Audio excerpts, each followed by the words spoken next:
再来看这新德县豆仔埔溪呢，最近是出现真侪死鱼啊！这臭味唔但是影响到居民的生活品质，嘛，互这水质恶化去。县政府调查结果发现，讲就是因为大水期，佮加上这低温的关系，互水量减少，而且呢，这水能送速也降低。目前除了是加强清理以外，嘛来准备要设3座水井，补充水量，来改善鱼仔死亡的状况。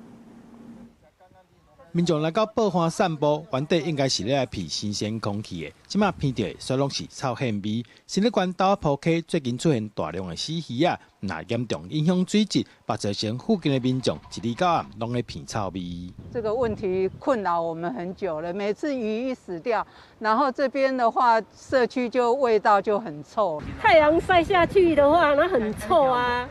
孙子在这边玩也没有安全。这个暴毙的鱼群哦，经过太阳的曝晒之后，会发出恶臭，哦，那非常环境堪忧啦，哦，连那个刚刚我们这位太太啊，说要带孙子来散步哦，哦，她闻到那个恶臭，她都不敢带孙子来散步啊。 新德县府指出，最近因为拄到大水期，加上气温低的关系，溪水水量跟含氧量拢无够，再造成鱼仔死亡。除了会赶紧派人去清以外，卖伫水源头建立3座临时水井来增加水量。水量减少，加上最近气候寒冷，双重的因素导致含氧量的一个下降，最终导致鱼群有一些死亡的一个部分。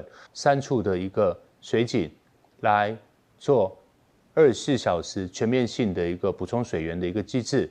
县府表示，接下来会进行豆仔埔溪环境改善工程，以专供净化的方式处理，补充清气的水源，改善豆仔埔溪的水质。记者杜君和新竹报道。